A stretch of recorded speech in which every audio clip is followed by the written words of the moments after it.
The time is now 5:01. I would like to call to order the March 1st, 2022 Policy and Governance Committee meeting.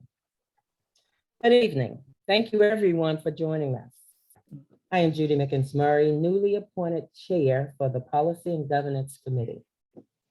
I am at-large representative of the Board of Education and the liaison to the Maryland Association of Boards of Education, known as MABE, Legislative Committee for the Prince George's County Board of Education. We will now have introductions of the committee members, and I'd like to ask each of you for me to tell me what your role is on this committee, please, as you introduce yourselves. I would like for the board members first, administration, staff, and then board staff. Thank you.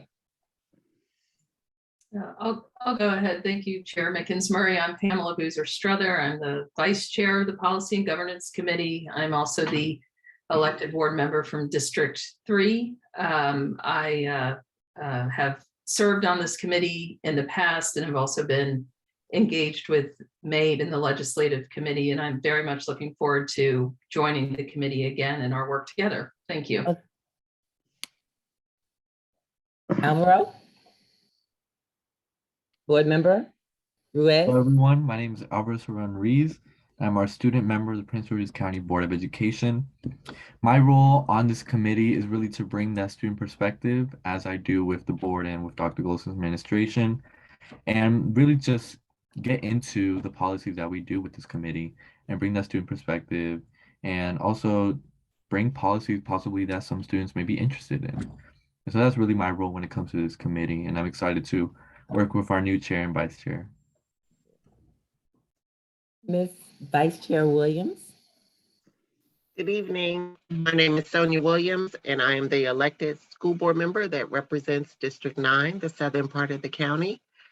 I am the vice chair for the Board of Education, and on the Policy and Governance Committee, I am a member who looks at making sure that logistics and processes are in order. Ms. Irvin. Good evening, Chairman Murray and Vice Chair Boozer-Struther. Congratulations. It's good to be on with you all this evening. My name is Valerie Irvin, and I'm the board liaison to the administration, to the school board. The one. Good evening. I'm Robin Welsh, the Director of Compliance and Ethics for the school system. Okay, and your role on the committee is to ensure that we are in compliance? Well, it is. I mean, I'm always looking from the viewpoint of compliance. That's absolutely true. But it is in the past when working with Mr. Cooper, it was then to review policies, make sure they were legally sufficient, and also be in communication with the superintendent and provide feedback from her perspective of the policies. I appreciate that. And Ms. Robinson? Good evening. My name is Sally Robinson. I'm an Associate General Counsel with the Office of the General Counsel, and my role is very similar to that of Ms. Irvin and Ms. Welsh. I'm here to provide counsel regarding policies and also making sure that the administrative procedures are in line with the policies, and just providing legal advice to make sure that our policies are as clear as they can be and legally sufficient. Thank you so much. I am sorry, my telephone rang. I'm here by myself. My husband's not here to answer the phone. So please forgive me if I have to answer and then not answer. It's a landline, so I can't turn it off. Okay, I appreciate the introductions. Thank you. Now the board staff. Mr. Ellis. Yes, my name is Anise Ellis. I am a board assistant and I provide support to this committee, policy and governance. Okay, Ms. Barton. Good afternoon. My name is Muriel Mia Barton, and I'm providing support to the board members of this committee. And last but not least, our honored guest today, Mr. Brenda Cooper. Good evening, everyone. Brenda Cooper, the outgoing board interim chief of staff, former director of policy. I do all things policy for the committee, working with my colleagues, Ms. Ellis, Ms. Barton, Ms. Robinson, Ms. Welsh, Ms. Irvin, and all the board members to make sure that we develop thoughtful and impactful policy for the school system. So it's been an honor to do that for the past. Thank you so much. And I'm looking forward to working with all of you. I appreciate you, and we will move right along because I know Mr. Cooper has a short period of time to spend with us today. So 1.3, may I have a motion to approve the March 1st, 2022 meeting agenda? So moved. Second. It's been moved and properly second. All in favor? Let it be known. Aye. Aye. Thank you. Any abstentions? Any nays? I'll abstain since I wasn't part of that meeting. Okay.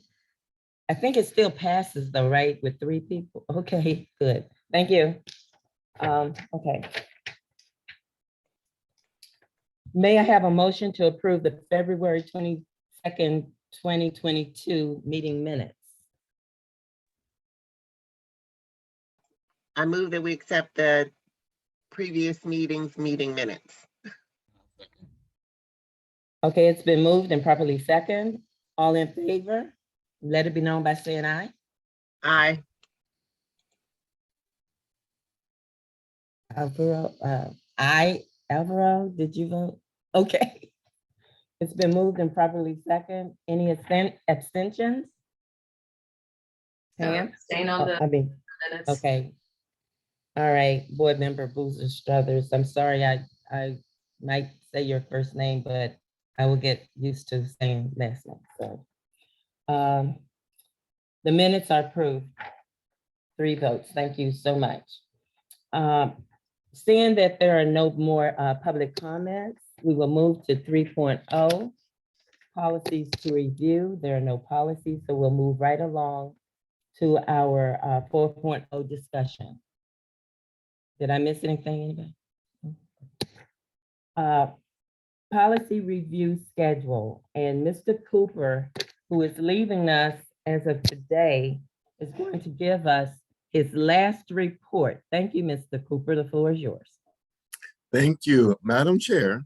Yeah, I requested that I come to this meeting. I'm happy to be here just to provide really the public. I'll provide most of board members and staff this update, but I want to make sure everyone's clear just on the work that we've been able to do for the past year on the policy committee and where we're currently left things off for and policies that are pending. And so I don't know if you want to do a share screen, if Ms. Ellis is able to share the document that's posted on board docs, or you just want me to read from the document, Madam Chair? What's your preference? Well, I was hoping that they would be able to share it, at least for the public, if there's anyone viewing. I don't Yep, know. I think Ms. Barton or Ms. Ellis is working on that right now, but I'll start while they bring that up. So again, the document we're going to be showing is a policy review schedule. And it's important to note at this point that this is not the work plan. The committee's work plan was approved by the board at the August meeting.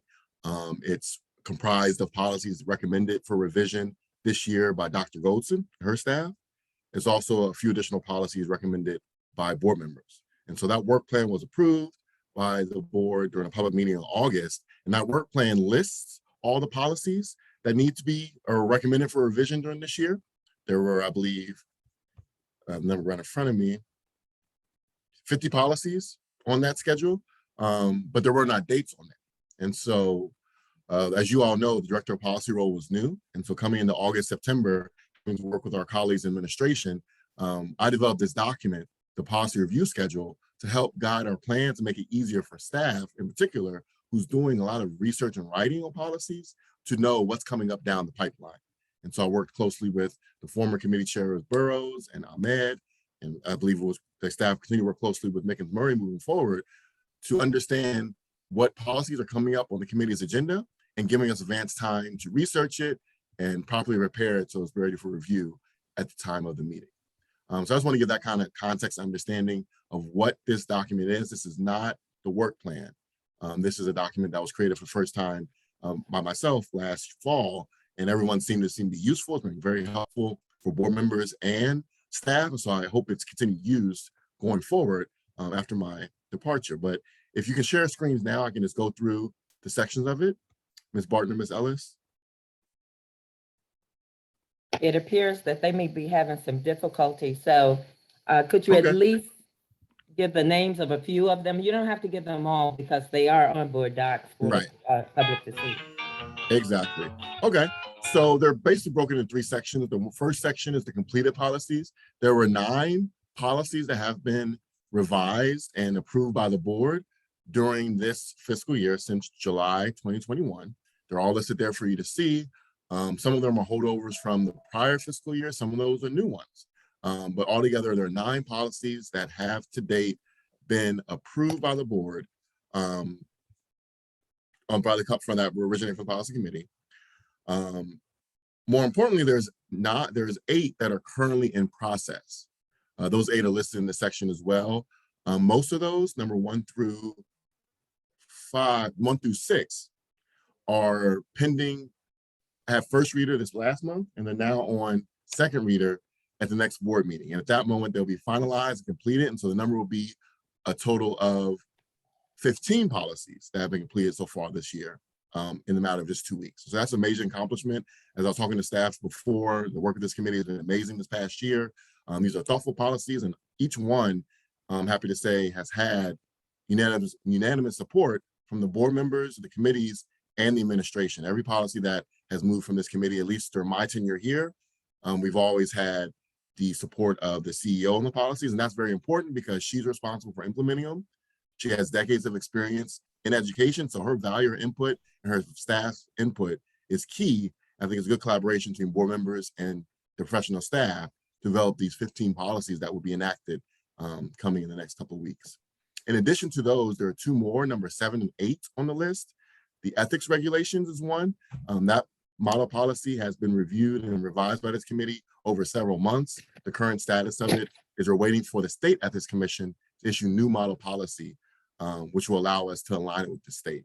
And so that policy right now is just pending the new laws that come out from the State Ethics Commission, because ultimately, whatever revisions you make to this policy, this committee moving forward and the board eventually, regardless, the final say on the ethics regulations is the State Ethics Commission.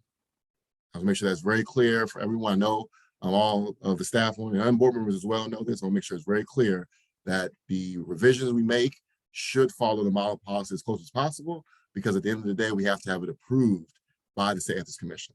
And then lastly is in process will be number 8, which is the bullying, harassment, intimidation policy.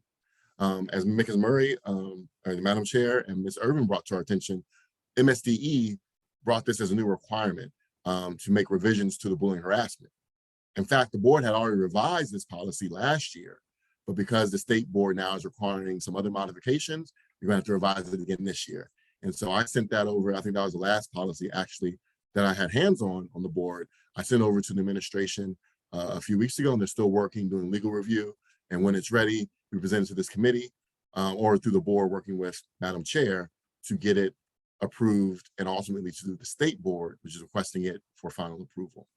And so that encapsulates those policies that are currently being in the process of revision. And then the last section are the list of policies that are on the work plan to be reviewed this year. And I think this is a good point to pause for a second and just highlight that board policy 9340, which governs policy development, has a requirement that you review every board policy in every 7 years.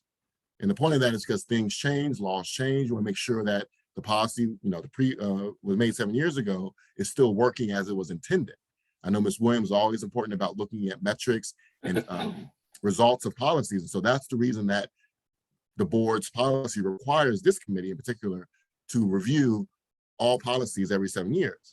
But there's over about 200 policies that we have. And so that means you're looking at about 30 policies a year that need to be reviewed. And so that is a very aggressive schedule.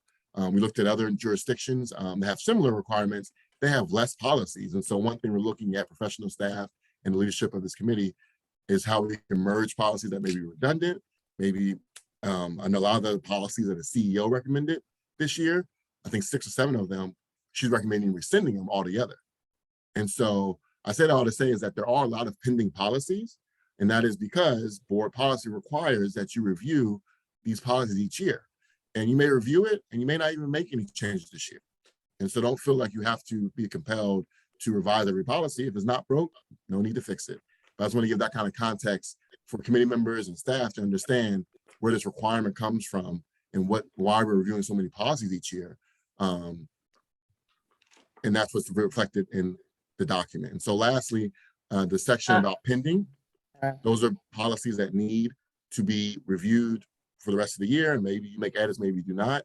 I wanted to highlight 4 that are new policies that General Assembly passed laws in 2021. And so they're expecting these 4 new policies to be implemented this year. And so these were actually also included in Dr. Goldson's recommendation to the committee. And so if there are any questions about these recommended new laws passed by the General Assembly, I'm sure Dr. Goldson and her staff will be able to address those for the committee. But I know it's a comprehensive report. It's available for review on the board docs. I've answered many questions behind the scenes, but if there's any questions now that I can help you with, please let me know. Yes, I have. Anybody on the committee, do you have any questions of Brandon? Because I know this is Brandon's last day. He's going to have a moment of personal privilege to share that with everyone. But do you have any questions to ask of him now? Anyone? I see Ms. Welsh's hand is up. I don't know if she has Oh, a I'm question or sorry. comment. I see it, Ms. Welch. Thank you, Brandon. Brandon, I noticed on that report that it said that 9340 was effective, had gone through a revision and was effective as of June, I can't remember the actual day, but 2021.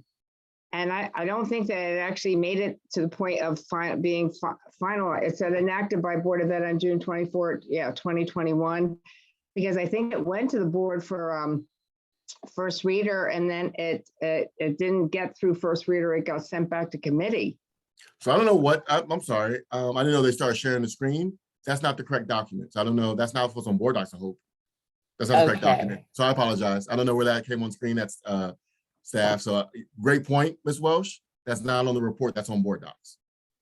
Okay. So you're right, 100% right. The accurate report is the one that I sent over to the board, is on board docs. So I think that was just an error by staff showing the wrong document on screen. 100% right on that point. The last time 9340 was revised was in 2020. Board members did try to revise it last year, but did not make it through. And so I've talked to Ms. Mickens-Murray offline about this. I don't know where that report came from. I didn't, that's not the report that's on board docs for the public to see. It's not the report that I prepared.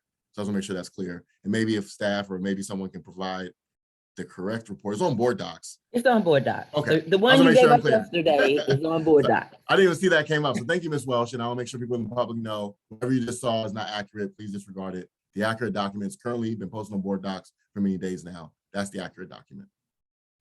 Thank you, Ms. Welsh. Any questions from anyone else on the committee of Mr. Cooper? Okay, Mr. Cooper, I thank you for that, because my only question was going to be the same question that Ms. Welsh asked, because I read your document yesterday and I did not see a couple of those policies as being enacted. So I appreciate that. So thank you for all the work you've done. You've done a lot. And this document helps me because you've helped me to get organized and to see it to see the policies in a certain way. So I appreciate that as well. So having said that, I haven't had a lot of time to work with you, but 6 months, you and I have come a long way. We've learned a lot from each other, which I appreciate. And you have my phone number if you need to call. Now you have your personal privilege to say whatever you want to the committee. I'll be real quick. Thank you, Madam Chair. It's been an absolute pleasure working with you and all the board members, all the staff. As a product of public education, it's been an honor to work here and provide some great insights and help you guys do some great work. And so I just wish you all the best. I told you earlier today, even though today is my last day officially, call me if you need any assistance, because at the end of the day, I have a passion and support for youth in the system. I've been a mentor for students in this system for over a decade. And so my passion is not linked to me being an employee of the school system. My passion is linked to the future of the youth that we serve. And as you all know, at the bottom of my emails is one of my favorite quotes I'll end with from Malcolm X, is that education is a passport to the future. Tomorrow belongs to those who prepare for it today. And you guys are preparing to make sure that the youth in this school system have a great future. So I want to thank you for that and wish you all the best. Thank you. If anyone wants to wish him well, feel free. Well, I'll do a quick start, Brandon. I've only known you and worked with you for about 3 months. You've made a really wonderful impression upon me. You've been wonderful to work with, very professional, and I'm really, really sad to see you go. But I definitely hope you stay in touch. And again, thank you for all of your work that you've managed to accomplish and all everything that you've, the procedures that you've put into place, so that hopefully we can pick up the ball and keep on running. So thank you. Anyone else? Brandon, I would have to say ditto to everything that Sally said, except the fact that I worked with you longer than 3 months. So, but I have really appreciated the opportunity to work with you, and it's been a true pleasure, and I'm sorry to see you go. I would ditto everything that was so eloquently said by Sally and Robin, but Brandon knows we have had a very close working relationship for this past year. There's been a lot of rocky road, but at the end of the day, I think we're all here for the same mission. Very happy to have served with you, Brandon, and I wish you well in your new endeavor. I'd just like to say best wishes to you and good luck in your future endeavors, just as Ms. Irvin said. Thank you, Ms. Ellis. All righty. It's all in your hands now. If there's no one else, then Brandon, I wish you well in everything that you are pursuing. And like I said, you have my phone number if you need anything. Thank you. And I just put my screen on full screen. I didn't see that Dr. Miller and Ms. Williams were there. Just want to say thank you for all you've done and wish you very well. Good luck and happy future. Thank you so much. And All right, parent then. boosters other as well. Bye-bye. Okay, you can leave us. Thank you. Bye-bye.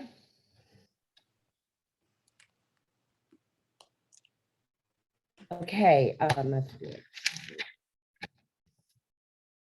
Okay, this is a good segue into 4.2, which is policy 9340.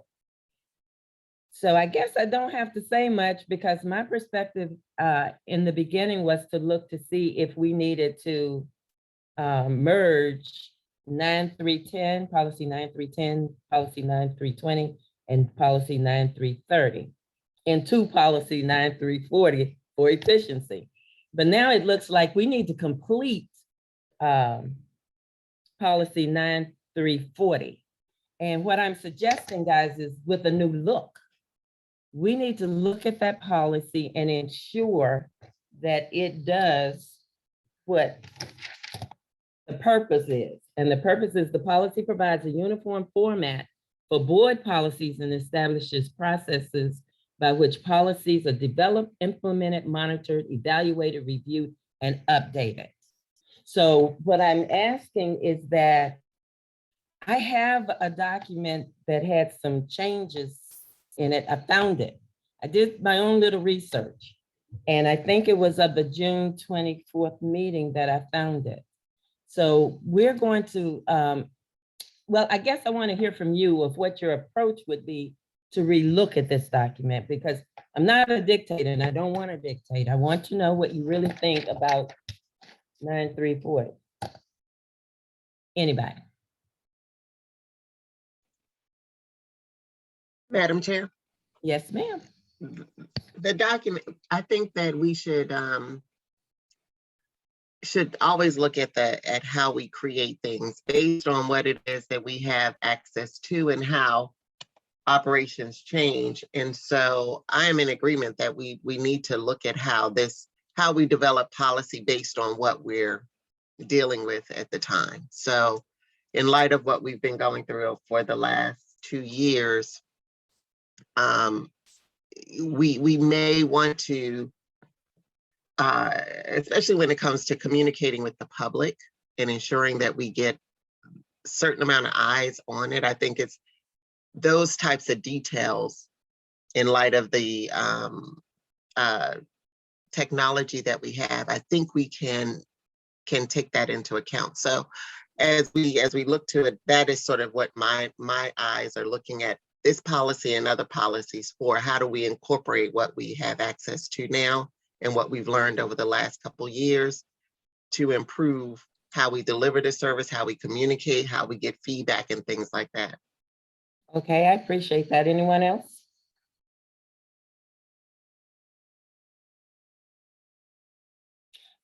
Okay, well, I would like to give you my perspective for us to look at. In looking at some of the changes and looking at the language, it appears to me that the changes were around a position.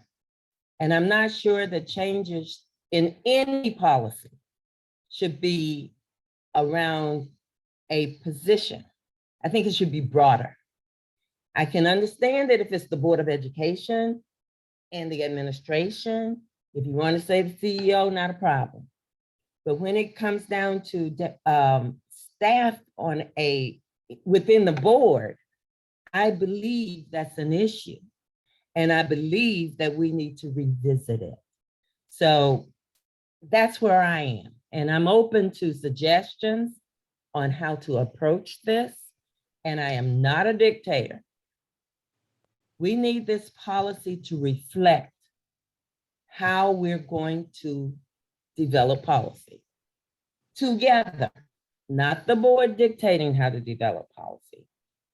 The CEO has the vision for this Prince George's County Public School System, which should be reflected in this policy, in my opinion.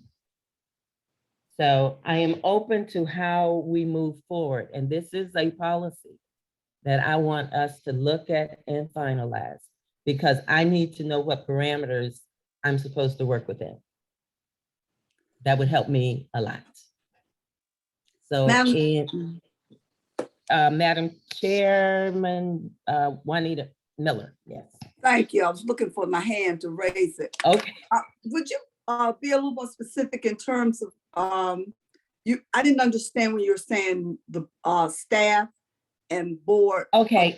Writing the policy. Would you just clarify that for me, please? I appreciate that. It appears to me like some changes were made to include specifically a director of policy. We could have policies that say administrative staff should do certain things. I am saying for this particular policy, I can understand if it referenced the Board of Education, but staff comes and go, they leave. We reorganize staff all the time. So I'm not sure that this particular policy, because it really governs how we do business. And I'm not sure that it should be that specific. I think it should be broader. So I'm open to open communications from everybody on this, in this committee, including the administration staff. And please don't say that the board can do what it wants to do, because that's not where I am. I am where, how will this policy really benefit the Prince George's County Public School System? Or what does it reflect? And that's what I see. Miss Board Member Boozer Struthers, Vice Chair. Yes. Yes, thank you. So, but what the discussion we're having is where this left off in April, the last time I see that it was posted. Well, I did find something in board docs for June 24th, which I think was a first reader. What I could not find in my research was where it went to a second reader and where anybody approved it. But what I'm doing now is taking a step back. I'm taking a step back because I believe that as it is today, and even in the pre-revision state, I'm not sure that's what we need. So I need help with that from everybody on in this committee. Because I definitely want, and I read the CEO's email. I found that too. I did a lot of research, guys. Did a lot of reading. I want this policy to reflect how we will do business and how we will develop policy. And the vision of this public school system is the CEOs. We help the CEO, although yes, we oversee, but from that perspective, I'm just saying we're open to revisiting the suggested changes that are in place today. So how does the administration feel about that? Oh, I'm sorry, Board Member Williams. I think that when we look at the fact that we're revisiting policies on a 7-year interval, I agree with you in taking out the specifics, such as titles or positions. As a policy maker, I think that the approach is to sort of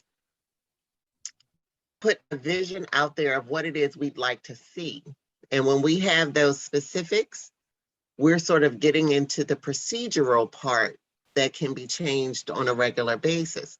So when we're talking about policy making, I think it has to be broad in a sense of what is our goal for making policy. For example, if we're writing a policy on, how to walk down the hallway, we don't get into the specifics that there would be 2 rows and one would walk on one side.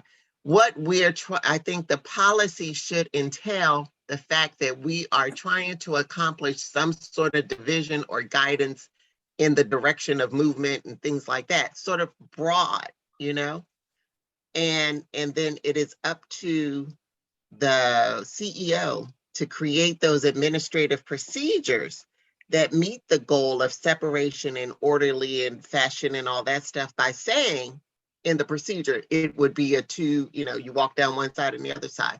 And so I think in the policy of developing a policy, I think we have to sort of state that for the future boards that come after us so that we can give them guidance on looking at a bigger picture, a broader scope, more of direction, not direction giving, but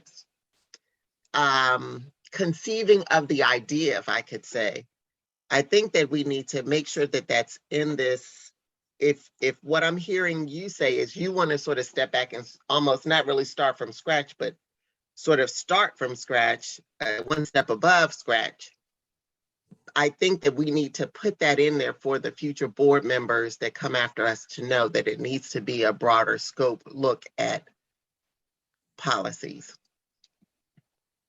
Yes, I believe the policy should withstand the test of time. And I think it should last over time. And as long as the laws and the regulations are incorporated in it, I think that to a degree should be sufficient. I'm not sure because the one that I've read, I've been trying to find the original one. I've not been able to find the original one.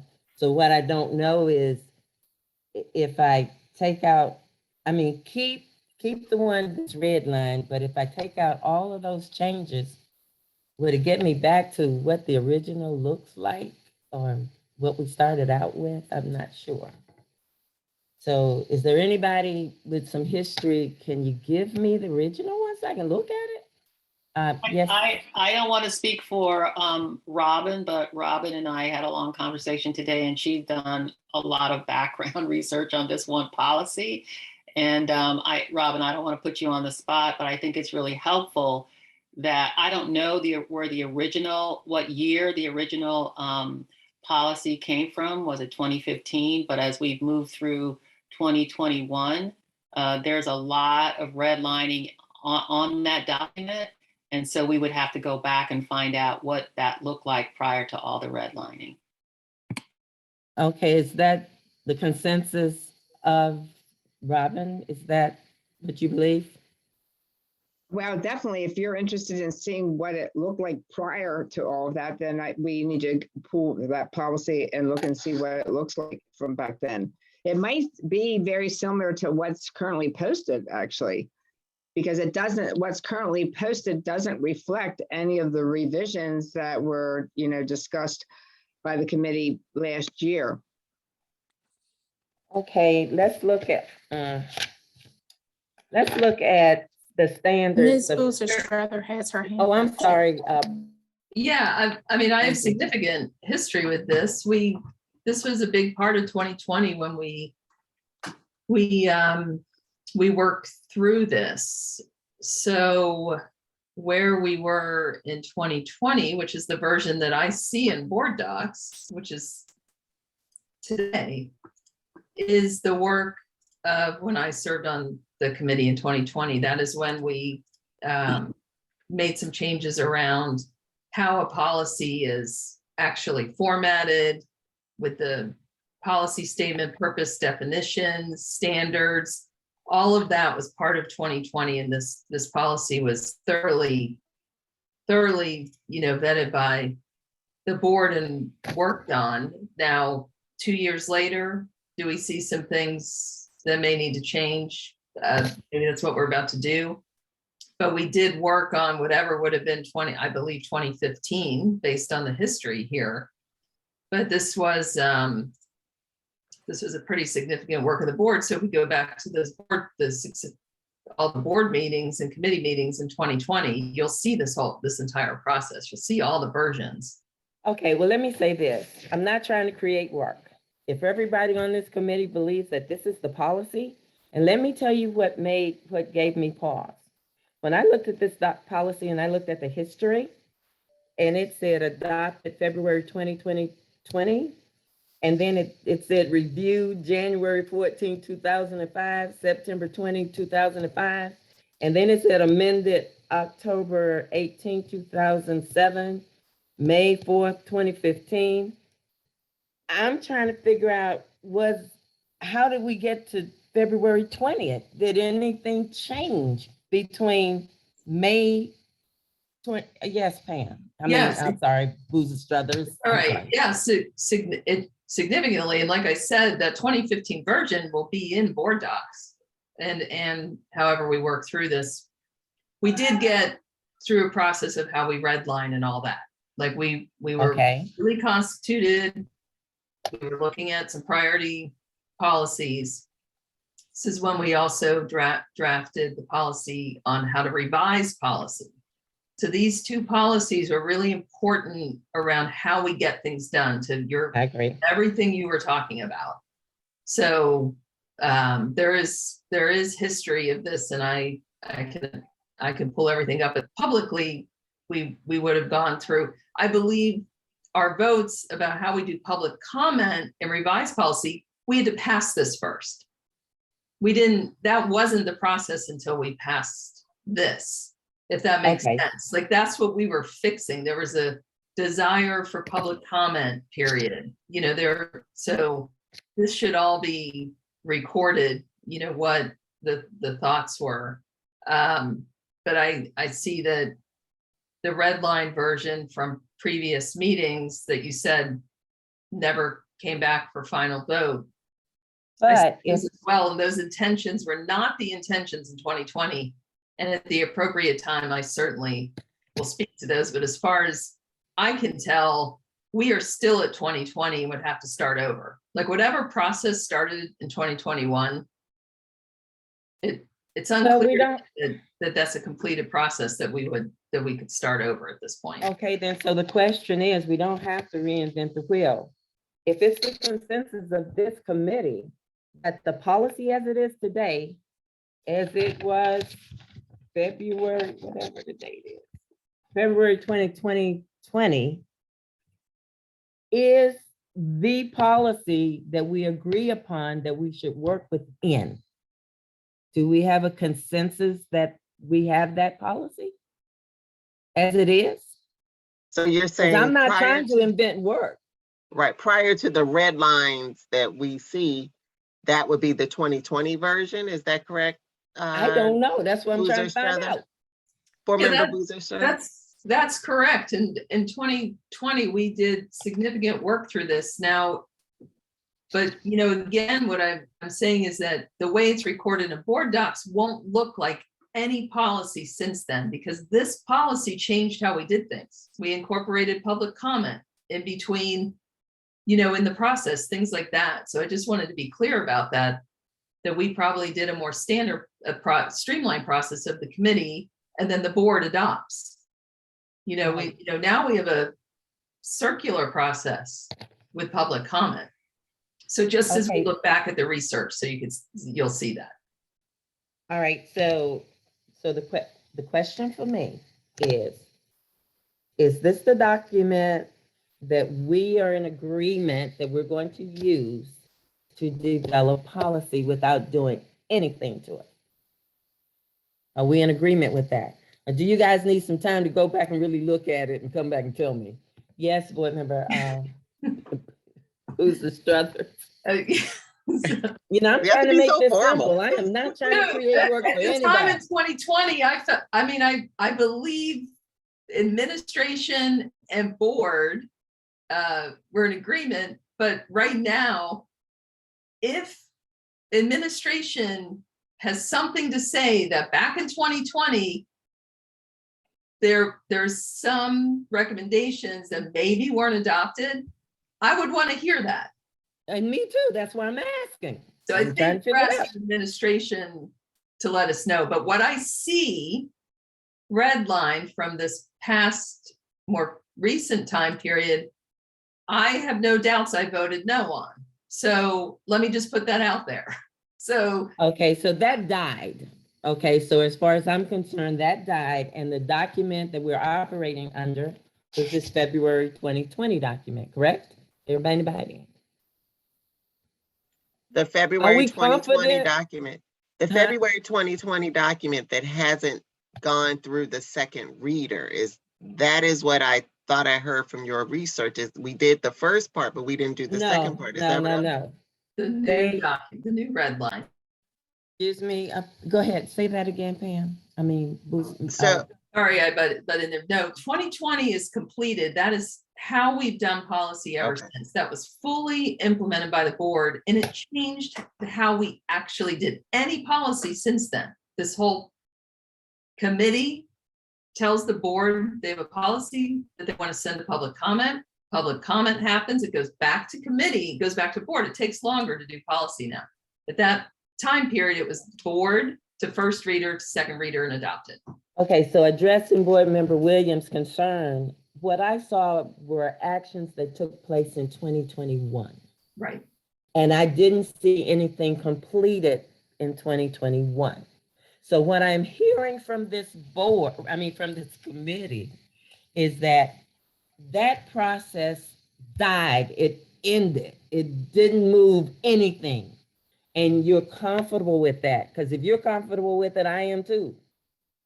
And we will operate using the February 2020 version, right? Now's Yes, the time to speak up, administration. Am I right? As far as administration goes, when the revised policy was coming through, the CEO had numerous comments that she had provided related to those revisions. So I know that there have been lots of conversation in which there were things that she was not pleased with the redlined copy. Saying that, though, I do not know from the 2020 version, because I wasn't doing this work at that time, and I'd have to research unless Ms. Irvin knows. I don't know where the administration stood on the 2020 version. I would assume they were in agreement, but I wouldn't want to say that 100% without checking on that. Ms. Irvin?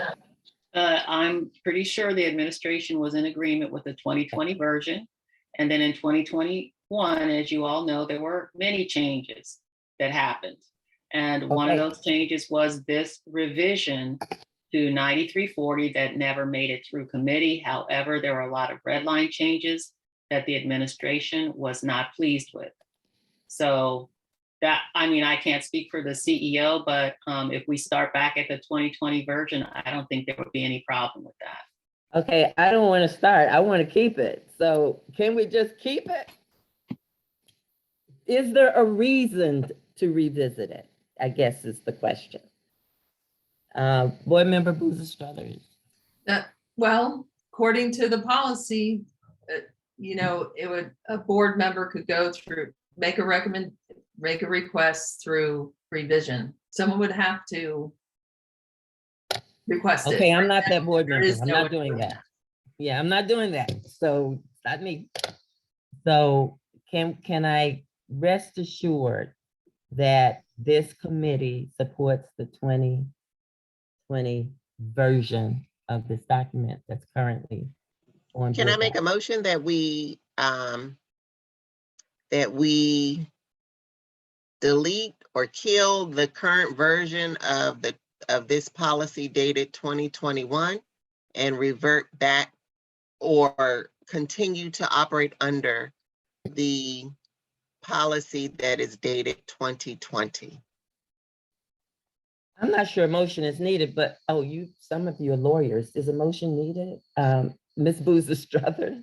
Well, I mean, I guess it's, from what I understand, we've never stopped using the version from 2020. There's never been Correct. a new version. There's only been discussion of these proposed changes. Right, and that's what I see. They didn't And go that's what through, I'm so hearing too, but if, therefore- I'm just thinking that we have to somehow make a clear ending of a policy that has been under review that doesn't move any further, so that the next group will know that there was a clear ending.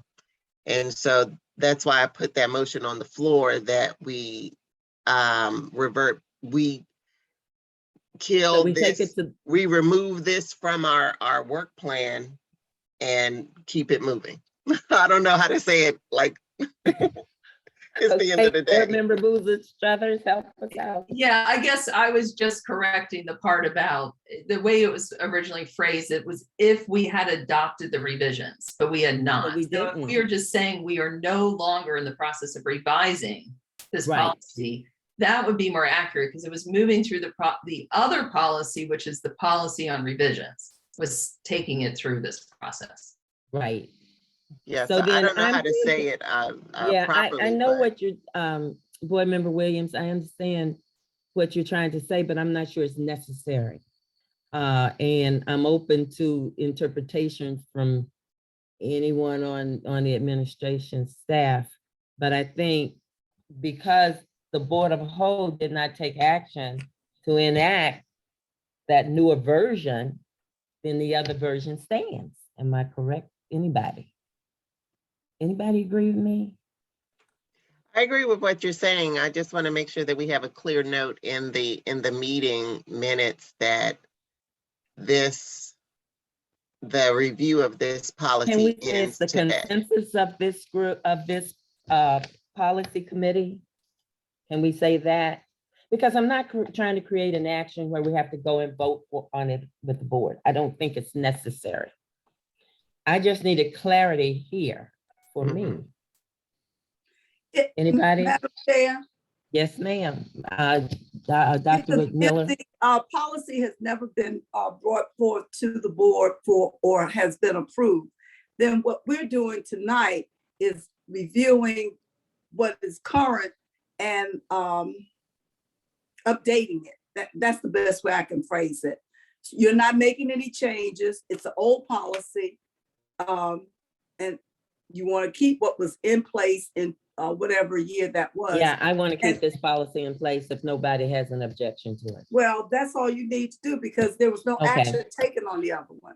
And so that's what I when- think. When the handbook is reprinted, it will show that this policy was reviewed Okay, in 2021, 22. right. or And updated. we're saying no action is needed, Correct, correct? because no Anybody changes else? are being made. Right, no. So you're in consensus, right, administration representative? That we don't need to make any changes or revisions to this? Well, we really follow the lead of the administration because that's. I who the know, that's why I'm trying to So get, That's who should be giving all the directives, not the board members. I know, I'm trying to, that's what I'm trying to do. Maybe for so long, it has not been. Let me behave. Well, there And- is a note that is put on that policy that it has been, that it was reviewed, and it may or may not say no changes were made or something to that effect. But there Right. is a note on that policy, on each of our policies that showed that it was reviewed, and Okay, if no changes were made, I think there is a statement that goes there too. Is that correct, Board Member Boozer Strother?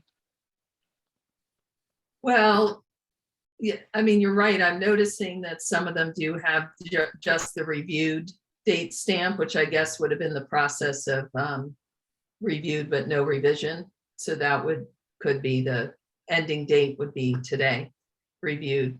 okay, Ms. Irvin? Yeah, I'm gonna just ditto what Ms. Boozer Strother just said, because without objection, your vote of the committee could be without objection. We Reviewed it. forward with the policy as it was last reviewed in 2020, and make sure that in the minutes that's reflected in the minutes. Okay, we accept that, everybody? Everybody has a consensus to accept what Ms. Irvin just said, correct? Yes, I do. Yes. I do too. Everybody, okay, very good. Ms. Ellis, please capture that for this policy. So then I'm good with this policy. So we're done with the discussion, right? Yes. Can I just ask one question? Sure. So do we want to, with that 2020 policy, put then another line that says reviewed or whatever? And so Yes, that we show that history on the please. policy? Yes, Okay. please, thank you. That's a good catch. Thank you, appreciate it. All right, so this becomes my Bible now. Thank you, I appreciate that. All right, so now we're moving to 501, new policies, and there are no new policies, so we move right along to legislative updates. So with that, as the board liaison to MABE, my report this evening follows up on the briefing from MABE's legislative committee meeting yesterday. The report are highlights from a very busy legislative session in Annapolis since the MABE Legislative Committee last met 2 weeks ago. I will share some updates for MABE's agenda, from MABE's agenda, which has been uploaded to board docs in its entirety. Board members should have already received a copy. After I share the updates, Ms. Irvin will, let me do the updates first. Thank you. The first update is the Maryland State Board of Education rescinds statewide school mask mandate regulations on February 22nd, 2022. The details of that is on board docs and you can read it. They were waiting for the Administrative, Executive, and Legislative Review Committee to meet and approve the rescinding of the statewide mask. They met on February 25th and they approved it. However, our CEO, Dr. Monica Golson, announced that masks will continue to be required inside all of Prince George's schools and offices. Students may remove masks outdoors at recess and for spring sports. With continued improvement of public health conditions, Dr. Golson said she anticipates easing the mask mandate by the end of the school year. A detailed letter from the CEO was shared with all staff via email. Okay, that's all I have. Now we will hear from Ms. Irving, who will highlight the MABE bills and entertain questions from the committee following her report. Thank you. Thank you. Good evening, Chair Mickens-Murray and Vice Chair Boozer Strother and members of the Policy and Governance Committee. MABE's Legislative Committee met yesterday and discussed bill highlights from the past 2 weeks of the legislative session. Also, as you are all aware, climate change is front and center in Annapolis this year. And we are tracking several climate bills, and many of them are in our tracking sheet as at the highest priority level. Vice Chair Boozer Strother has indicated her interest in discussing House Bill 696, Public Utilities Electric School Bus Pilot Program, at the next Policy and Governance Committee meeting, along with a few other climate bills that are high priority and impact our school system. So now I'll cover some of the bills that were highlighted by MABE. Some of them you have heard me discuss before. The first one being Senate Bill 640, Primary and Secondary Education Maintenance of Effort Requirements, alterations. This is important to us because Senate Bill 640 will ensure that all school districts who have had a decline in enrollment during the pandemic will still receive the same maintenance of effort funding as the previous year. This bill would ensure that those counties that received federal funds to exceed MOE requirements will not be penalized in the next year. I did make a couple of notations that MACO, the Maryland Association of Counties, had an amendment that they wanted to discuss with MABE, and their amendments were that they wanted to hold counties harmless for a whole year. There is a discussion that that would be a problem for rebasing what the maintenance of effort is year over year. So that is going to be an ongoing conversation. The second bill is House Bill 1450, Blueprint for Maryland's Future. This was a late filed bill by Delegate Maggie McIntosh. This bill is the implementation plans and funds alterations. This bill extends dates for the development, adoption, and submission of plans to implement the Blueprint for Maryland's Future. It alters the date by which criteria to evaluate certain implementation plans must be developed. And there are 4 different issues that this is that we're following that are important. The first one, it extends the state implementation plan deadline from February 15th, 2022 to December 1st, 2022. That's very helpful to lots of school districts. The second one is extends the MSDE deadline for plan criteria from April 1st, 2022 to September 1st, 2022.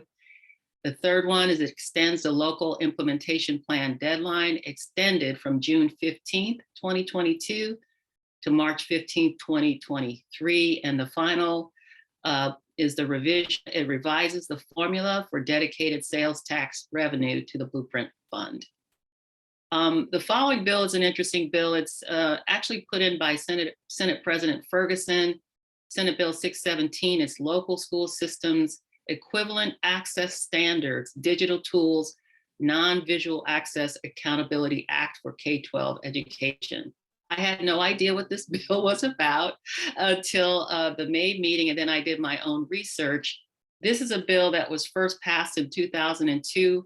It was called the Blind and Visually Impaired Act of 2002. And then it was put in several different times in 2002, 2005, 2012, and 2013. It's all under the umbrella of the right to a free and appropriate education for those students who are blind and visually impaired.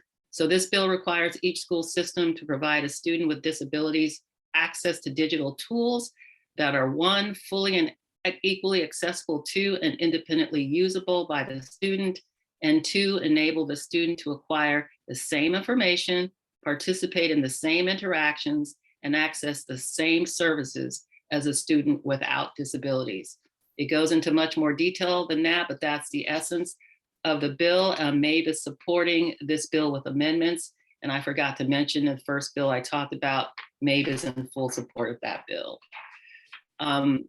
This bill is, I don't believe it impacts our school system. I was asked by the chair of this committee to send this over to the chief of staff, which I did today. This bill is Senate Bill 705, Education, Physical Restraint and Seclusion, Limitations, Reporting and Training. I do not believe that that bill is going to be a problem for our school system. So I await the responses from the administration on how we want to move forward with this bill. The MABE supports it with amendments. This bill would prohibit public agencies and non-public schools from using physical restraint or seclusion as a behavioral health intervention for students during school hours, except in cases where it is necessary to protect the student or another individual from imminent serious physical harm. The bill requires that other less intrusive intervention be used and be deemed unsuitable before resorting to physical restraint. So as this is working its way through Annapolis, we'll get more information about how or if this bill has any real impact on our school district. The next bill, Mabe's opposing this bill outright. It's House Bill 686, Public Schools Health and Safety, Carbon Dioxide Monitoring in Classrooms. So it's really interesting, carbon dioxide, not carbon monoxide. So this bill establishes the Safe School Indoor Air Program within the Maryland Department of the Environment to improve indoor air quality in public school classrooms. MDE, in consultation with the Maryland State Department of Education, must administer the program and adopt regulations. MDE must develop and conduct training on carbon dioxide, CO2 monitoring in classrooms, and public schools must conduct ongoing classroom CO2 monitoring, implement necessary remediation measures, and submit annual reports as specified. Mabe is opposing this bill for many reasons, and one of them is the cost to implement a bill like this. And we also monitor other kinds of air quality issues in our school systems, and this would be just another one on top of that. So Mabe opposes this bill. I'm almost done here. The next bill is Senate Bill 299. I've spoken on this. This is the third time, so I'll just say that this is the Public and Non-Public School Seizure Action Plan. So this is still moving through Annapolis. It will probably pass. Mabe is supporting it with amendments. This is the bill that requires, beginning in the 2023-2024 school year, that local boards of education take specified steps regarding the health needs of students with a seizure disorder, including requiring each public school to have at least 2 school personnel trained in seizure disorders as specified. So we've spoken on this bill a few other times. I think this is my last one coming up. It's House Bill 1290. This is also a bill that Delegate Maggie McIntosh put in late. Mabe is in support of it. It's called Education, Public School Construction Funding and Administration. This bill is designed to help with the predictability and local cost share for school construction. It is designed to improve the quality of school buildings moving forward. It's incentivizing building net zero schools and environmentally friendly schools. It establishes a revolving loan program and it increases funding for low income schools. It is a very solid bill, and Mabe is in support of it. So that's all I have for today. After having spoken with Vice Chair Boozer Struther and with the chairman of the committee, we're looking forward to our next meeting in 2 weeks to focus a little bit more of our attention on climate bills. The Vice Chairwoman Boozer Struther is doing an incredible amount of work on climate change in Prince George's County and in PGCPS. So I look forward to that meeting, and I stand ready for any questions that you may have. Thank you, Ms. Irving. Any questions from anybody? Any questions? Thank you, Ms. Irving, for a comprehensive report. There were a few bills that you mentioned that had come back to the legislation for review several years in a row. Can you just give us some insight on why that happens and the likelihood of it passing? Have you ever seen a bill come like over and over and then eventually get passed? Should we be concerned about those? Thank you, Board Vice Chairman Williams. That's a great question, because John Williams did not speak to this today or yesterday in the Mabe meeting. I don't know what made me want to go look at this bill further. I heard him say something about 2002, and I thought to myself, 2002, let me go look at that. And so the bills passed, but they did not pass in their entirety. So certain sections of the bills were passing through. And so I think this year, because Senate President Ferguson wanted to put this bill forward, it is gaining a lot of momentum in Annapolis. I'm pretty sure it will pass. It's pretty substantial what's involved in the bill. It makes a lot of sense. I'm just one of those people that he said 2002 and I went to look. So I think we are going to see this bill pass this year. And I think it should for all children who are visually impaired, that they have equal access to the same kinds of tools that all other students have access to. Yeah, and that one, I agree with you on that one, because it's just, again, with technology, we could do a lot more compared to 2002. But there were a couple others that you mentioned that had come back and forth several times.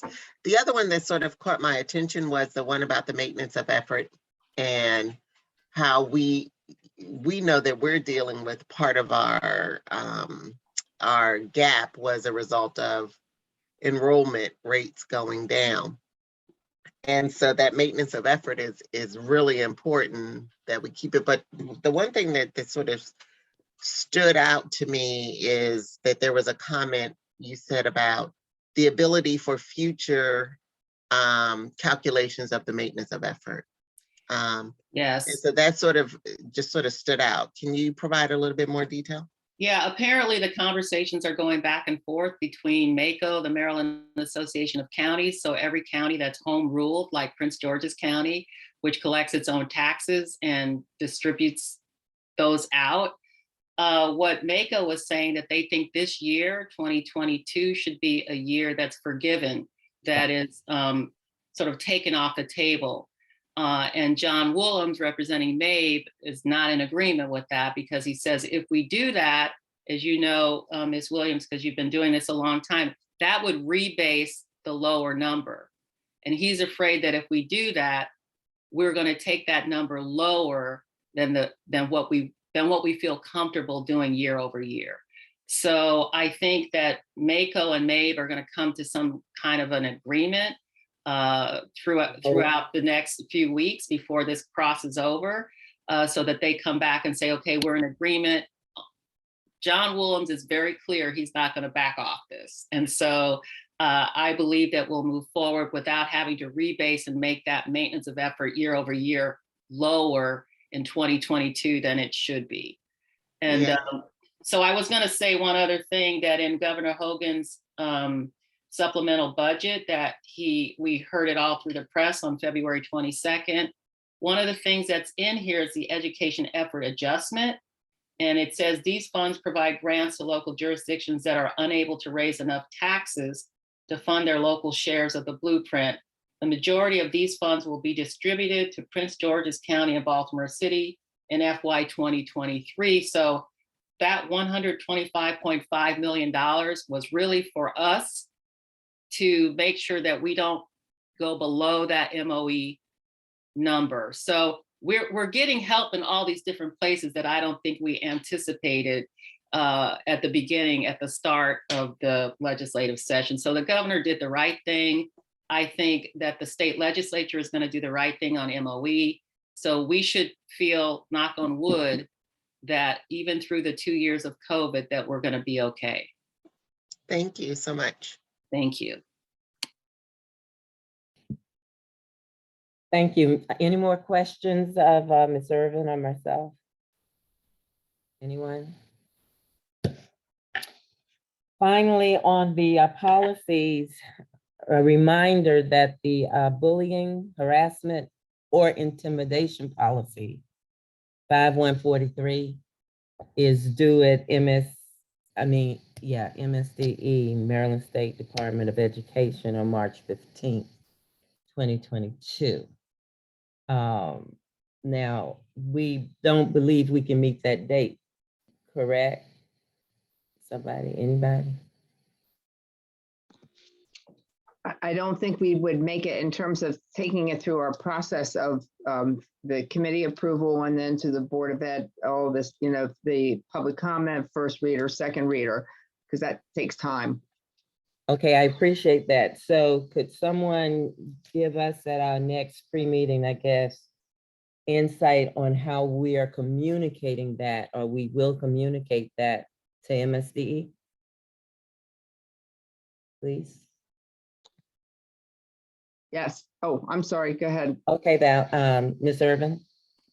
I forgot to mention this yesterday, Chairwoman Mickens Murray, that I don't think we're the only jurisdiction that's going to have trouble getting this back to MSDE by March 15th. I have a feeling that it might be helpful for you to give Mr. Williams a call and see if they're planning to extend the deadline, because so many other jurisdictions have already been complaining that they cannot get this done by that date. Okay, that's a good suggestion. I will call him because maybe he should report back to MSDE on all our districts' behalf. So I will make that phone call. Okay, I will do that. Thank you. Any other questions about policies or bills? Okay, if not, moving right along to follow-ups and next steps. Do we have any follow-ups from the previous meeting? I don't think so. And the only follow-up, I guess, from today's meeting is that we're going to look at the climate policies for the next meeting. Okay, so next policy, well, before we go to that, I need to try to get something clarified. There is a policy plan somewhere, correct? That we've been operating off of? A work plan that was work approved plan? in August, September sometime. Somebody has a copy of that, right, in its current state? Okay, what I would ask is that the administration look at that plan, revise it if you must, and come back to us with the policies that we should look at for the remainder of this year. Your recommendation. Okay. All right. Having said that, any questions around that from anyone? May I ask one question? Sure.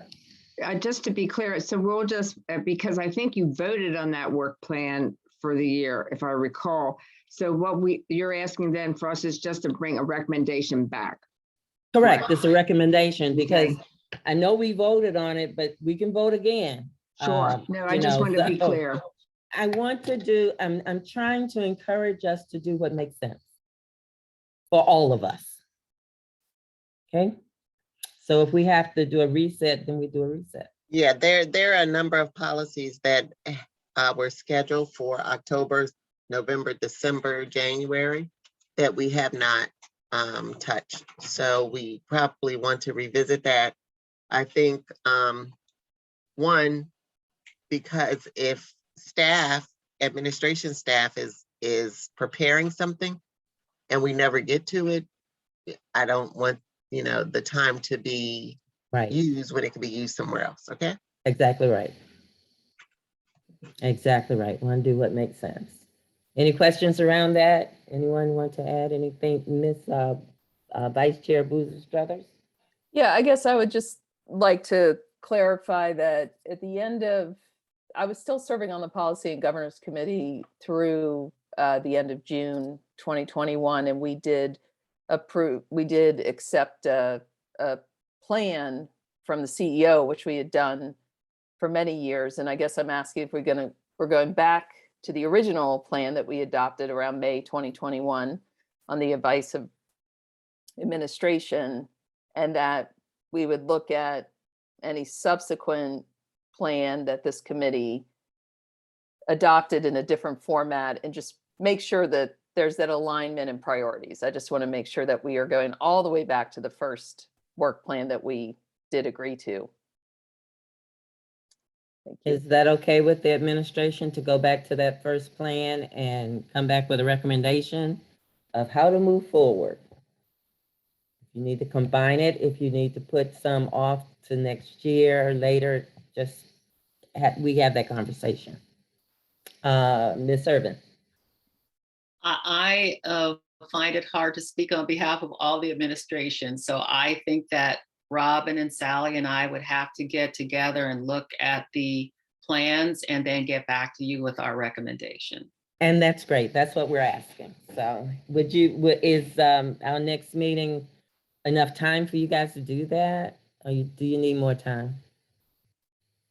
You're okay with it? I think that's enough time. Yeah. Okay, then good. All right. So that's what we'll look forward to.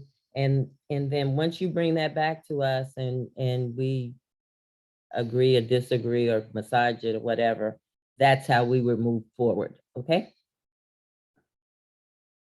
Okay, everybody understands?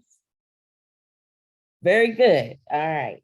So I lost my sheet here, but I think I'm at 8 something where we are closing out.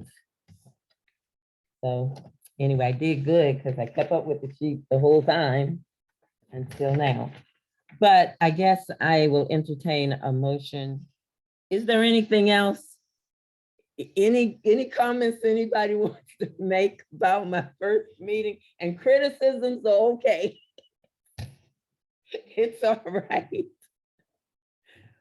Okay, if there are no comments, I would just like to thank Ms. Irvin, Ms. Ellis, for all your work. You really tried to prepare me and get me organized.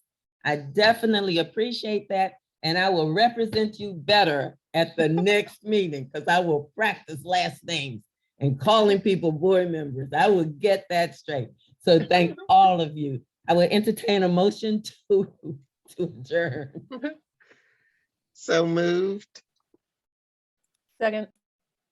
It has been moved and properly seconded that we adjourn. Thank you all for everything today. And I thought it was a good discussion. So we are adjourned, you guys. Bye. See you next time. Thank you. Okay.